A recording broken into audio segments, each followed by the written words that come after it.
Well, thank you very much. It's an honor to have President Zelensky of Ukraine, and we've been working very hard, very close. So we've actually known each other for a long time. We've been dealing with each other for a long time, and very well. We had a little negotiation spat, but that worked out great, I think, for both countries, I think for the world, actually, beyond both countries. And we have something that is a very fair deal, and we look forward to getting in and digging and working and getting some of the rare earth. But it means we're going to be inside, and it's a big commitment from the United States, and we appreciate working with you very much.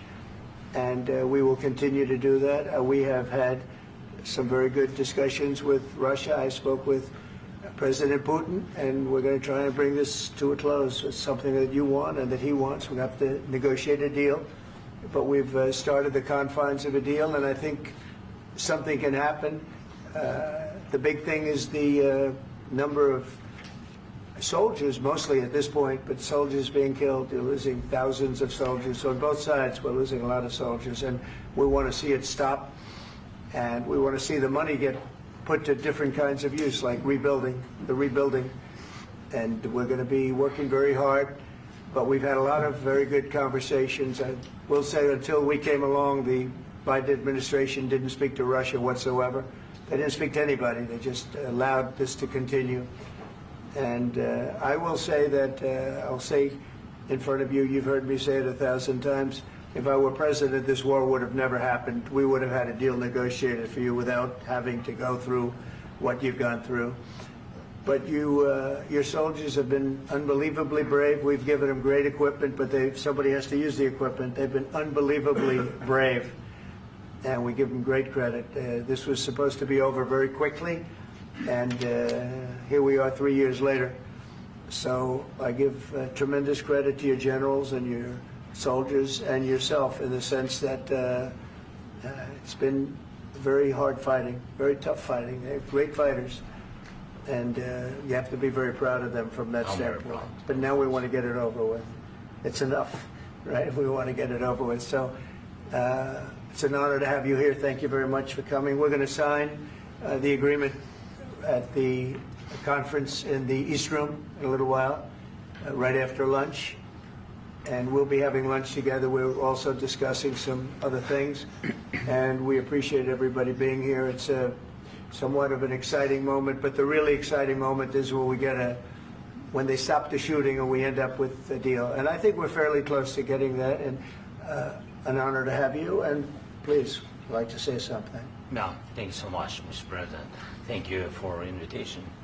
And really, I hope that this first document, will be first step to real security guarantees for Ukraine, our people, our children. I really count on it. And of course, we count that America will not stop support. Really, for us, it's very important to support and to continue it. I want to discuss it with details further during our conversation, and of course, the infrastructure or security guarantees. Because for today, I understand what Europe is ready to do. And of course, I want to discuss with you what the United States will be ready to do. And I really count on your strong position to stop Putin. And you said that enough with the war. I think that is very important, Ben, to say these words to Putin at the very beginning of war, because he is a killer and terrorist. But I hope that together we can stop him. But for us, it's very important to, to save our country, our values, our freedom, democracy, and of course, no compromises with the killer about our territories. But it will be later. And of course, what I wanted, we spoke about it by phone with you about the drones production. We have very good drones production. I think the best one in the world for today because of the war.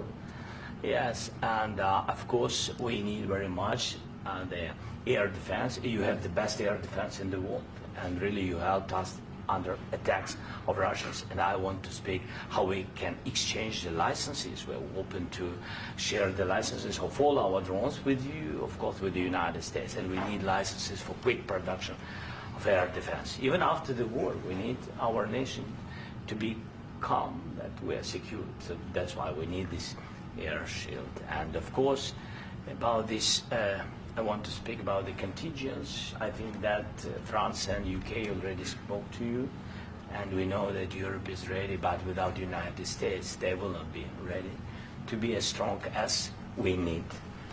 And the last point, last not least, about exchange, about our people and children. And you know that these crazy Russians, that they stolen 20,000 of children, Ukrainian children. They changed their names, they changed their families, relatives, and now they're in Russia. We want to bring them back. And really, it's a big dream, task and goal for me and our warriors. By the way, Mr. President, we released more than 4,000 warriors from Russian prison, but there are thousands more in the prison. I wanted to share with you some images. How it's can I now? Yeah, please. Some minute, 1 minute, 1 minute. Just you to understand in what circumstances, in what situation they are, and what the attitude of Russia to our prisoners. That guys, just you before and after. And you see before and after, just you to understand. Now thousands of such guys, ladies and men, there, and that, so they don't eat, they beat them, and they, they do a lot of bad things. So out of, even during the war, there are rules. Everybody knows there are rules during the war. These guys, they don't have any rules. You see that 50, 60 kilograms left, and a lot of such things. And I didn't want to show you what the changes with images of children, because I will just share with you. And I mean, it's looking tragic. Yeah, that's tough stuff. Yeah, I wanted very much to give you, and you see. Yeah. This is pastor, by the way. They stolen pastors because it's not Russian church. They stolen pastors and moved pastors to the prison. At the end of last year, we brought 3 pastors, and we could exchange them. And this is pastor, you see. Yeah, that's tough. Yeah. So I mean, this I wanted to show you, and this. So thank you very much. We want to get that ended, right? Yeah. Of course. We And will. I think we will. And We have to, of course. do you have any questions, please? Thank you, Mr. President. With the, how much money is the U.S. going to put into the fund that is being created today, and how does this provide long-term security for Ukraine? Well, we don't know exactly how much, because we're going to be putting some money in a fund that we're going to get from the raw earth that we're going to be taking and sharing in terms of revenue. So it's going to be a lot of money will be made from the sale and from the use of raw earth. And as you know, our country doesn't have much raw earth. We have a lot of oil and gas, but we don't have a lot of the raw earth. And what we do have is protected by the environmentalists, but that can be unprotected, but still it's not very much. They have among the best in the world in terms of raw earth. So we're going to be using that, using it for all of the things we do, including AI and including weapons and the military, and it's really going to very much satisfy our needs. So it's something that just worked out really well. We have a lot of oil, and we have a lot of gas, we have a lot, but we don't have raw earth. So this has just about every component of the raw earth that we need for computers, for all of the things we do. This puts us in great shape. And on long-term security for Ukraine, how does this provide? I think they're going to have great luck. I think once we make the agreement, that's going to be 95% of it. They're not going to go back to fighting. I've spoken with President Putin, and I feel very strong. I've known him for a long time, and I feel very strongly that they're very serious about it, and we'll make a deal. And when the deal is made, I don't think we talk about security. Everyone's talking about the other day. All they talked about was security. I said, let me make the deal first. I have to make the deal first. I don't worry about security right now. We have to have a deal, because right now, last week, 2,000 soldiers died on both sides. 2,000, and they're losing 1,000, 2,000, 3,000 a week. So as we sit here and we talk, people are getting shot and dying on the battlefield. And, they're not American soldiers, but they're Russian soldiers and they're Ukrainian soldiers, and we want to be able to stop it. And we want to be able also to spend money on other things. We don't want to, this is a tremendous amount of money. And what the Biden administration did was terrible. They were giving money, but they had no security on the money. Europe, as you know, gave much less money, but they had security. It was in the form of a loan. They get their money back, and we didn't. And now, at least we're protected because the American taxpayer has to be protected too. But this is an incredible agreement for Ukraine because we have a big investment in their country now, and what they have, very few people have. And we're able to really go forward with very, very high-tech things and many other things, including weaponry that we're going to use in many locations, but that we need for our country. Mr. President, This allows us to do that. will you continue Sorry. sending military aid? Yes, go ahead, please. If I can just, yes. In the document, there is one of the very important points. If we speak about business and investment, we never had LNG terminals in Ukraine. This document will open. I mean, the next document, but anyway, here we see in the framework, we see really goodwill for this. LNG terminals for us is very important, and I think for security of European continent. We have the biggest storage, gas storage. We have the biggest in Europe. Yes, yes, and we can use it. Use it for LNG. Use it for LNG, and we will do it. And really, we can help Europe because Europe really helped. President Trump said that they made less support, but they are our friends and they are our very supportive partners. They really gave a lot, Mr. President. They did. They gave a lot, but they gave much less. No. Much less. No. No. No. Okay. Okay.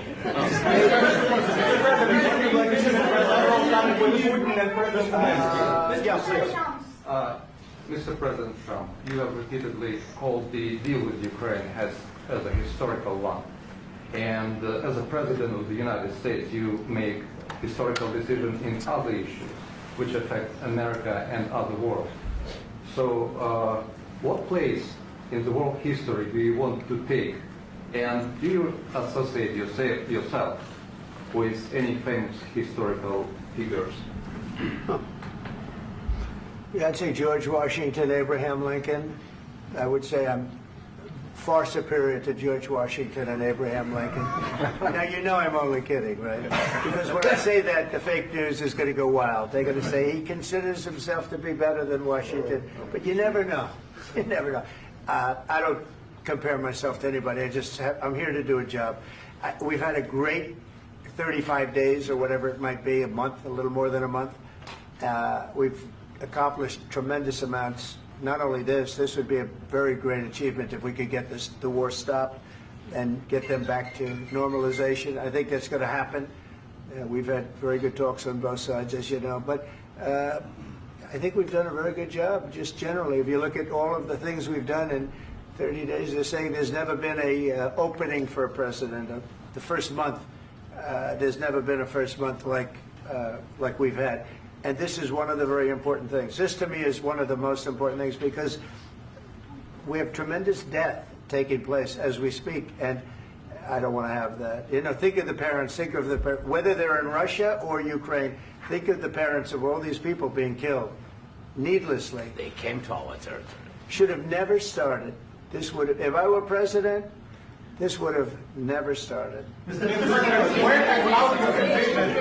President, will you continue sending military aid to Ukraine after the U.S. signs this agreement with Ukraine? Yeah, we're The going to be question continuing. to President Zelensky: do you feel like the U.S. is on your side? That President Trump is on your side at this moment? What do you think? He wants to know, do you think that, sort of a stupid question. I guess we wouldn't be here if I wasn't. I think that the United States on our side from the very beginning of occupation, and I think that President Trump on our side, and of course, I'm sure that the United States President will not stop support. This is crucial for us. It's important for us. Yes. And Putin, the president speaks about the people and the soldiers which are dying, but they came to our territory, they came to our land. They began this war, and they have to stop. And I think this is the question, with really the most important question. Can President Trump, I hope yes, with some other allies, to stop Putin, withdraw these enemies, our enemy, withdraw these troops from our land? And I think that you asked about the history, I think that if President, or when, he will stop Putin, if President Trump will bring peace to our country, I think he will be on this wall. We've had very, very good talks. What about military aid to Ukraine? President Zelensky just said that there will be no compromises with Vladimir Putin. I just wanted to ask both of you. Firstly, are there compromises that you think that President Zelensky is going to have to make? And President Zelensky, is there anything that you might be thinking that you may be able to offer or bring to the table, for example, elections? Thank you. I think you're going to have to always make compromises. You can't do any deals without compromises. So certainly he's going to have to make some compromises, but hopefully they won't be as big as some people think you're going to have to make. That's all. That's all we can do. I'm here as an arbitrator, as a mediator to a certain extent between two parties that have been very hostile. To put it mildly, they've been very hostile. There's been a vicious war. There's been a vicious war. You know, it's a very level battlefield, and those bullets go out, and as I've said many times, we were talking about it with Pete, many times the only thing stopping those bullets is a human body. And in the case we're talking about, generally young human bodies are stopping a lot of bullets. It's dead level. That's why it's great farmland. It's great land. It's great farmland, but there's very little protection against the bullets that are being, and other things that are being shot. So all I can do is see if I can get everybody at the table and get an agreement. And I think we're going to end up with an agreement. Otherwise, I wouldn't probably be even here today. Mr. President, I've got two questions for you. You think ultimately your legacy will be the peacemaker and not the president that led this country into another war and ended foreign wars? And I've got a question. I hope it will. I mean, I hope I'm going to be remembered as a peacemaker.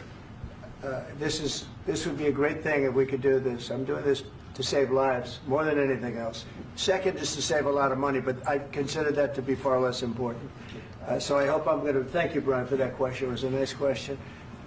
I hope I'll be known and recognized as a peacemaker. This would be a great thing to solve. This is a very dangerous situation. You know, this could lead to a third world war. This was headed in the wrong direction.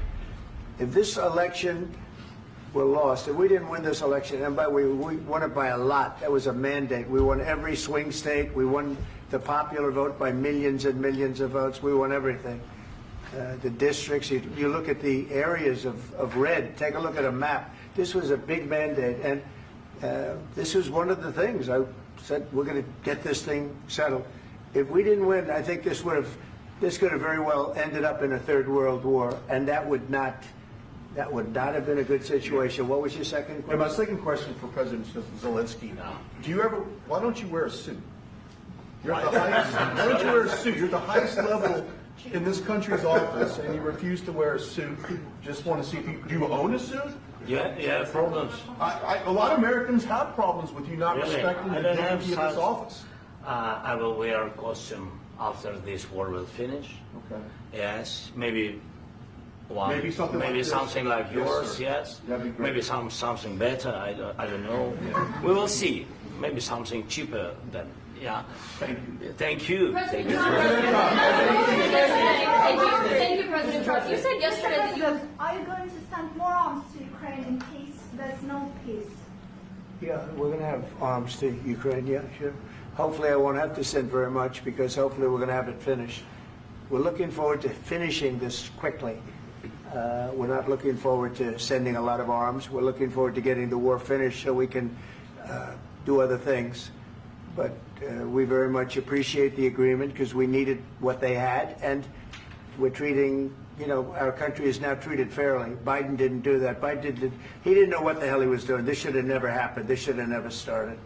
But you know, sure, the answer is yes, but hopefully we won't have to send much, because I'm looking forward to getting it done quickly, very quickly. Does that mean you'll provide security guarantees, Mr. President? I don't want to talk about security yet, because I want to get the deal done. You know, you fall into the same trap like everybody else. A million times you say it over and over. I want to get the deal done. Security is so easy. That's about 2% of the problem. I'm not worried about security. I'm worried about getting the deal done. The security is the easy part. Security is very nice. Everybody stopped shooting. And now will Europe put people there? I know France is going to. I know the UK is going to. I know other countries are going to, and they happen to be right next door. We haven't committed, but we could conceivably. You know, we have security in a different form. We'll have workers there digging, taking the raw earth so that we can create a lot of great product in this country. So in that sense, you have something, but we haven't determined that yet. I will say, in speaking to France and in speaking to, and they were here, as you know, last week and just the other day, they have committed to a lot of security. I don't think you're going to need much security. I think once this deal gets done, it's over. Russia's not going to want to go back, and nobody's going to want to go back. When this deal ends, I really believe this deal is going to be over. Yeah, please go ahead. Go ahead. Thank you. Mr. President, thank you. You had Mr. Macron and Keir Starmer at the White House this past week, both of whom praised your courage and conviction to lead the pathway towards peace. Yes. Part of that involved, though, re-engaging Russia in diplomatic relations, something that previous leaders lacked the conviction to do so. What gave you the moral courage and conviction to step forward and lead that? Well, I love this guy. Who are you with? One American News, sir. Well, that's why I like him. One American News does a great job. I like the question. I think it's a very good question. It's a pathway to peace. It's a pathway to getting something solved. And I feel that as the head of this country, I have an obligation to do that.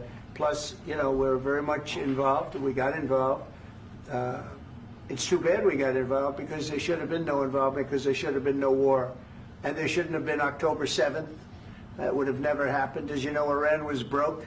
They had no money to give to Hezbollah. They had no money to give to Hamas. They were stone cold broke. And then under Biden, they became rich as hell. They went from no money to $300 billion in a period of 4 years. And they gave a lot of that money away, and you see what happened. And that's a real mess also that we hope to be able to solve. But no, I appreciate your question very much. It's just, I feel I have an obligation to try and do something to stop the death. If I can answer. Yes, if I can answer. Sorry. Please. And I do like your clothing, by the way. Yeah, really? Even though I think he's a great guy, by the way. But I don't know if you two like each other. But you know what? I think he's dressed. I like this guy. I think he's dressed beautiful. So I have more serious things than answer on such Yeah, questions. sure, I will answer on more That's serious a good questions statement. if I can. Yeah. So please, about security guarantees and about just ceasefire. We can't just speak about ceasefire and speak and speak. It will not work. Just ceasefire will not never work, because I'm like the president. I have this experience, and not only me. Ukraine before my presidency, from the 2014, Putin broken 25 times. 25 times he broken his own signature. 25 times he broken ceasefire. But he never broke to me. He never broke to me. No, you were the president.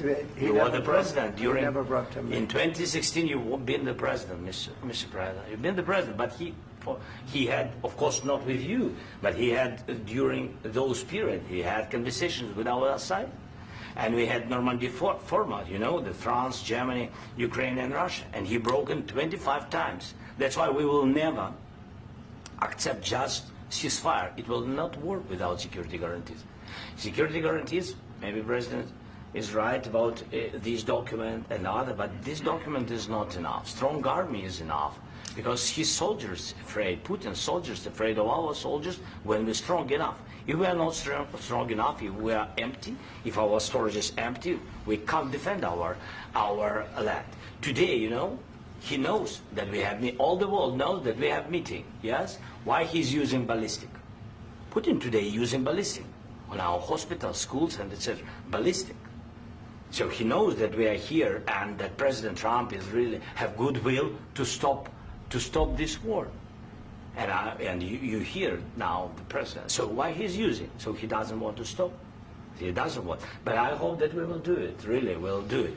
Security. When we speak about security guarantees, when the Europeans are ready for contingents, they need USA backstop. If there will not be United States, we will not never have any contingents, strong contingents from the Europeans, because they don't want to divide alliance connection between the United States and the main and strongest ally and Europeans. And this is crucial. This is important. That's what we want to speak about very much. This is very important. And air defense. So air defense, really, we have big deficit with all these systems, and we need to provide this. We need it very much. Otherwise, Putin will never stop, and will go further and further. He doesn't want. He hates us. You know, it's not about me. He hates Ukrainians. He thinks that we are not a nation. He thinks, and he shared these thoughts. I think maybe with your team also. I don't know, but with all the Europeans, in media, officially and not, he always said that there is no such country, such nation, such language, and such life like Ukrainian. No, he really doesn't respect all the Ukrainians, and he wants to destroy us. And you are right, Mr. President. That's 2%. This document, maybe other documents, it's a very good start, very good, but it will not enough to stop this person. Should Russia pay to rebuild Ukraine? Mr. President, under these Should Russia pay to I asked rebuild Ukraine? They have to Zelensky pay. this question. This is the rule. This is the rule of the war. This is the rule of the war. During all the centuries, all the history, this is the rule of the war. Who began, those pay. Do you agree This with is the that? rule. Putin began this war. He has to pay all money for innovation. He has to pay.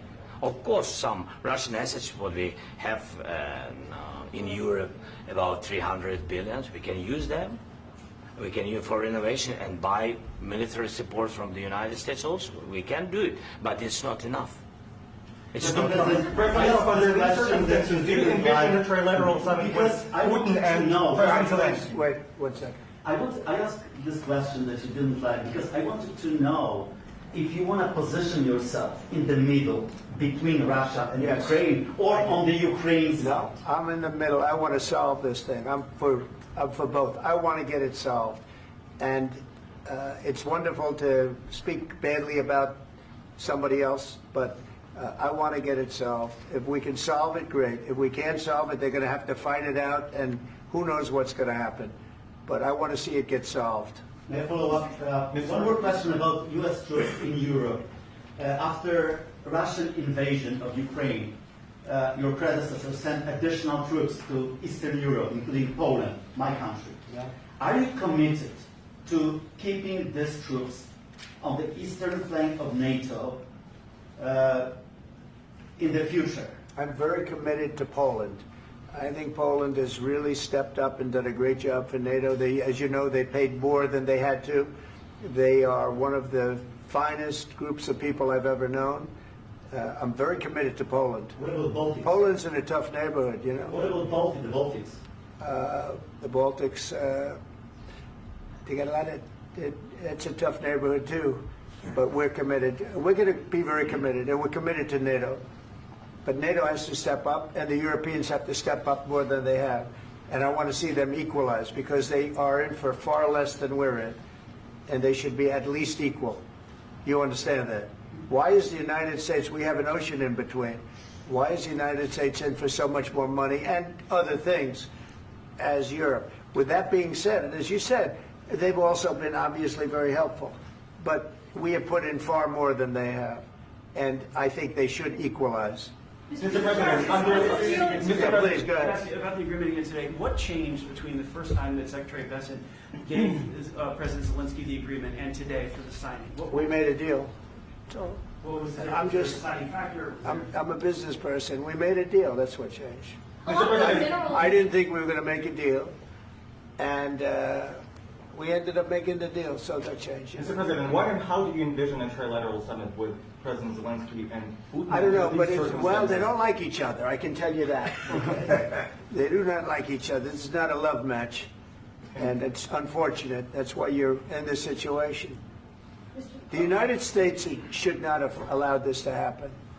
Okay? The United States, run by a man that didn't know much. I'm going to be very nice. Run by an incompetent person, very incompetent person, should never have allowed this to happen. I've stopped wars. I've stopped many wars. My people will tell you, I stopped wars that nobody ever heard about. I stopped wars before they ever started. You can look at some of, I could give you a lot of nations that would tell you right now they were probably going to war. I could tell you right now there's a nation thinking about going to war on something that nobody in this room has ever even heard about. Two smaller nations, but big, still big. And I think I've stopped it. But this should have never happened. Mr. President, About sorry, just a second. About any negotiations. First of all, I want really to tell you, and I think that everybody understands that Ukraine, more than Ukrainians, nobody wants to stop this war.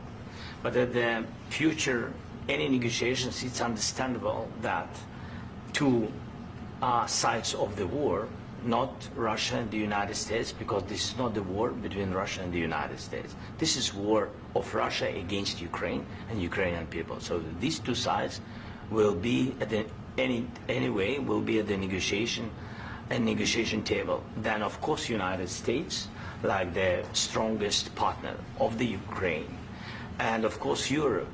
I think Europe is very important. I want to speak about it with the President.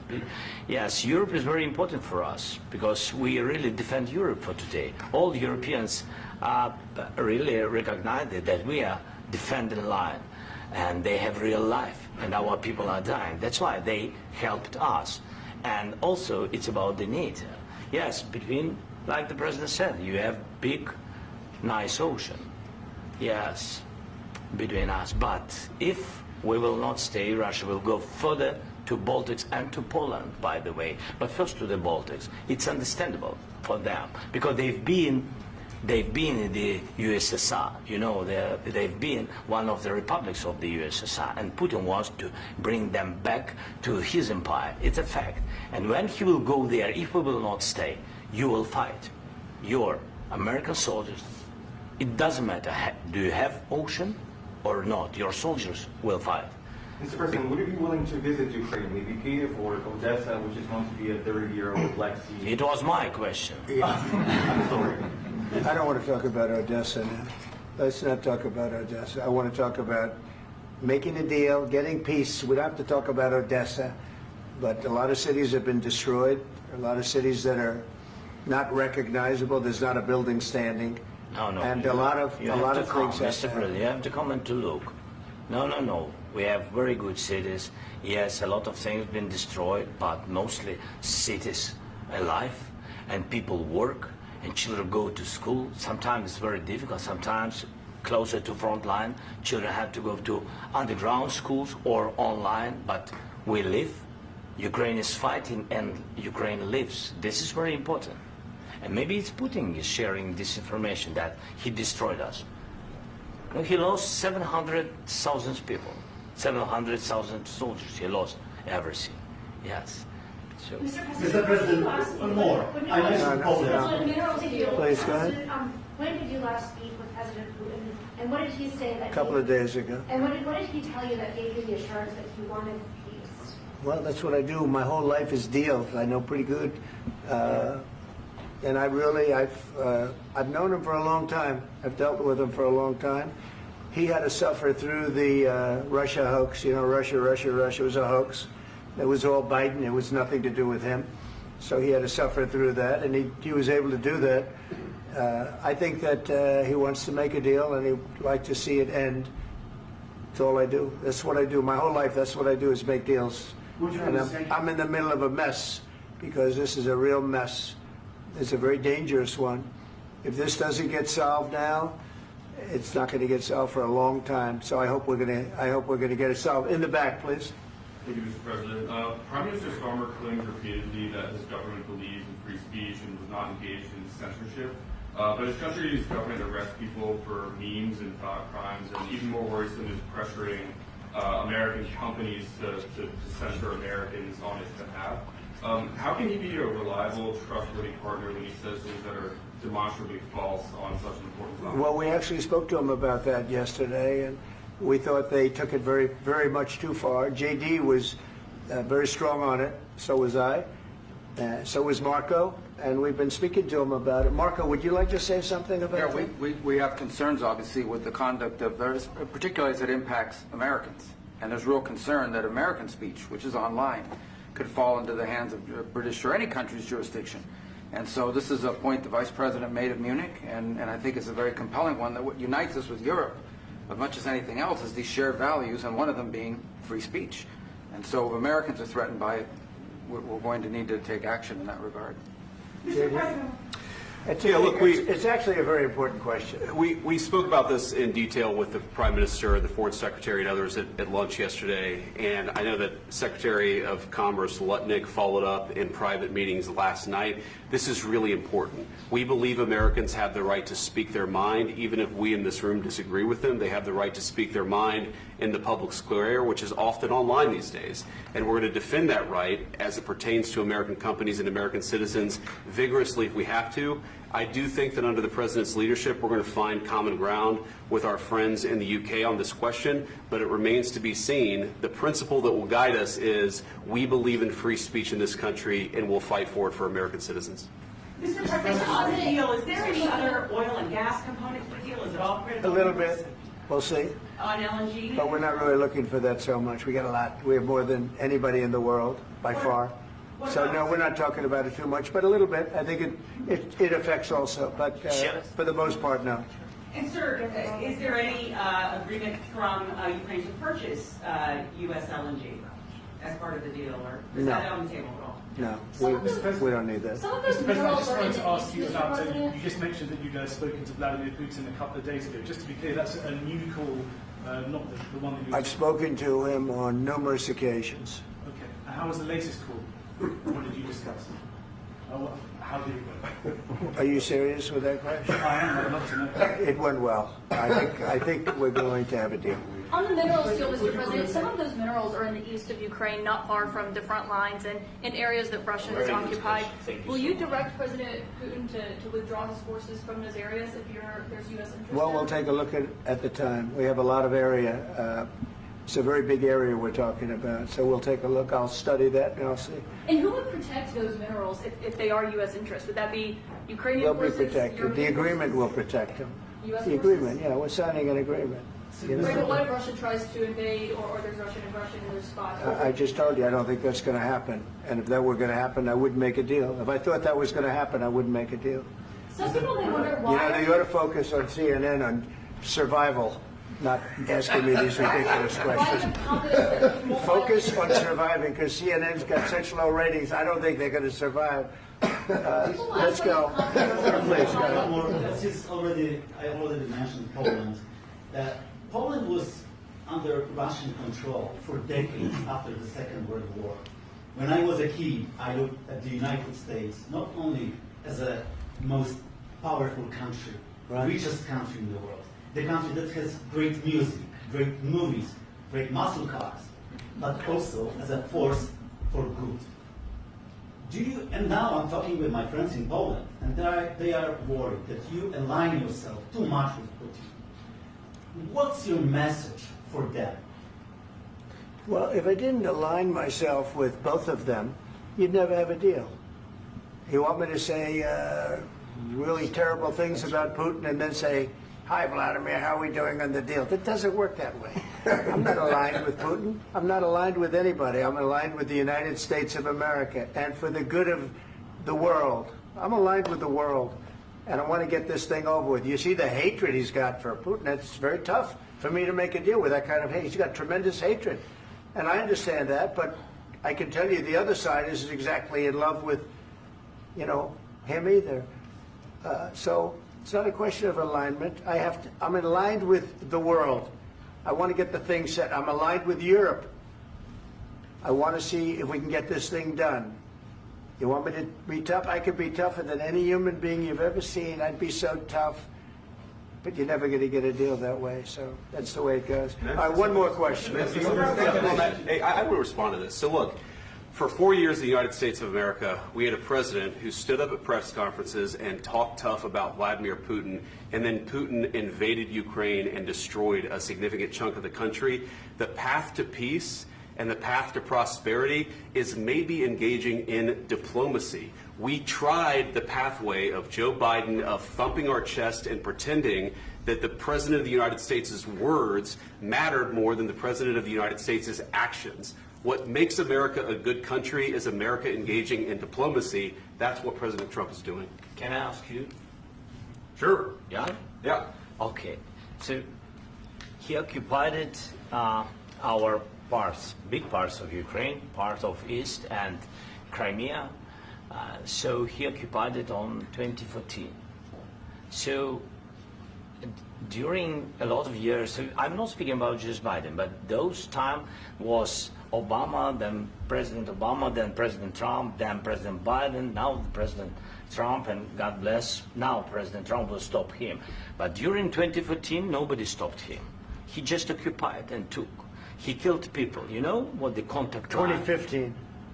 2014 2014. and 2015. 2014. Yeah. So I was not here. Yeah, but That's exactly right. Yes, but during 2014 till 2022, yeah, the situation the same. The people have been dying on the contact line. Nobody stopped him. You know that we had conversations with him, a lot of conversations, my bilateral conversation, and we signed with him. Me, like a new president.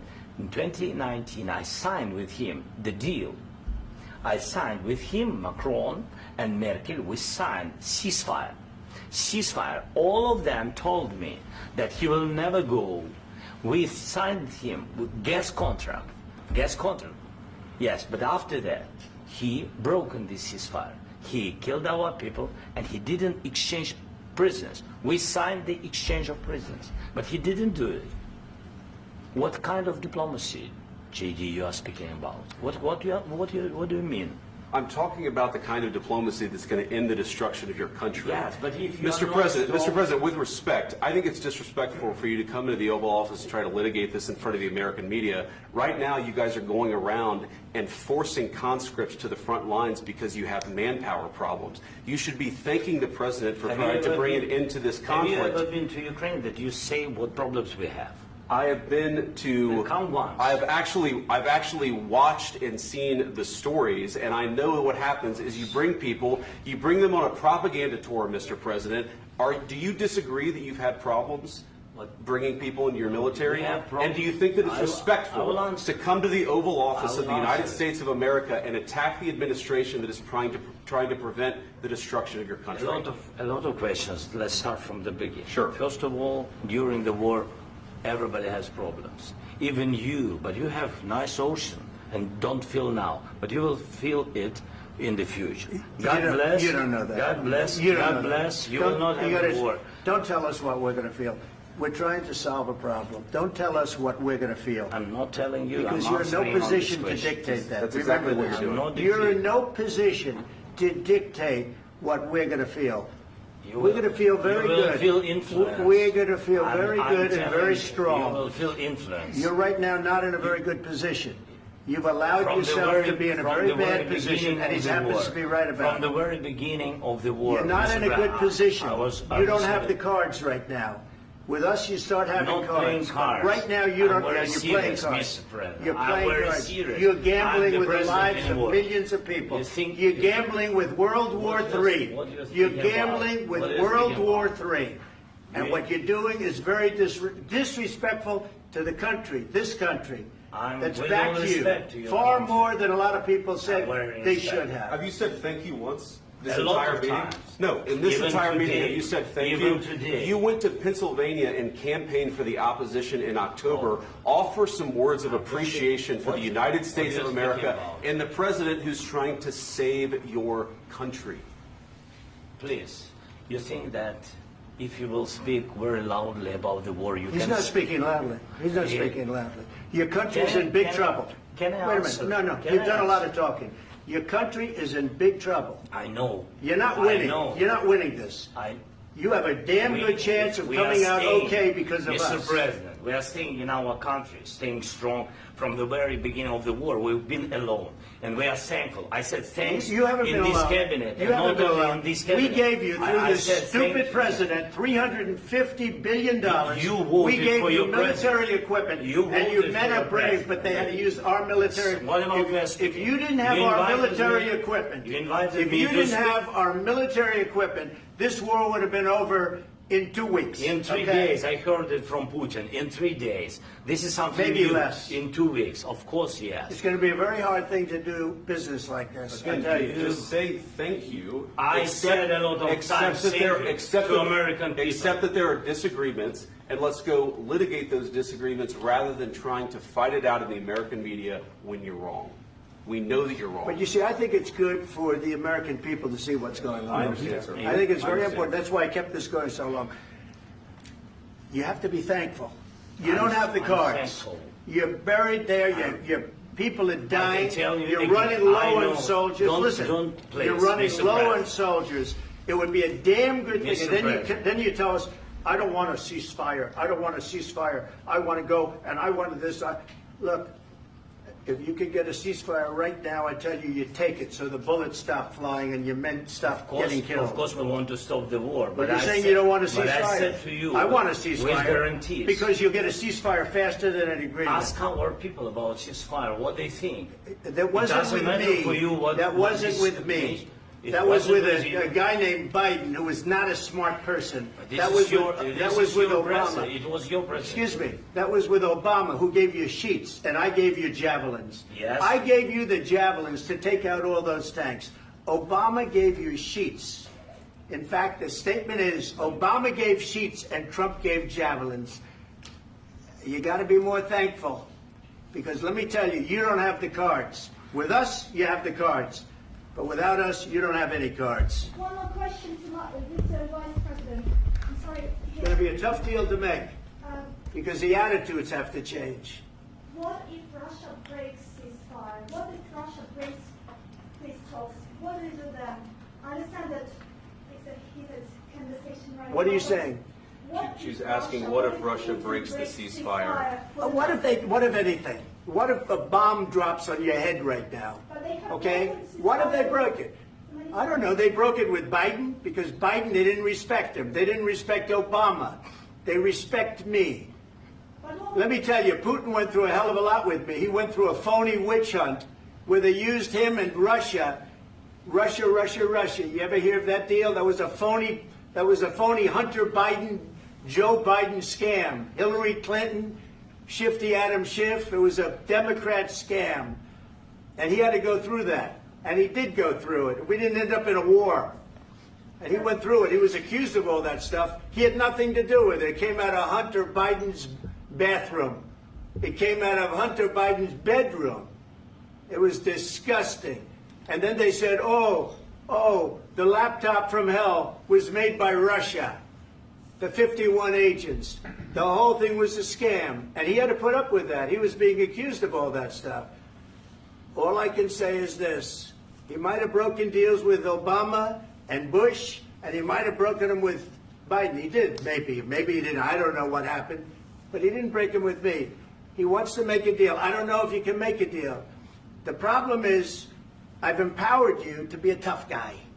And I don't think you'd be a tough guy without the United States. And your people are very brave.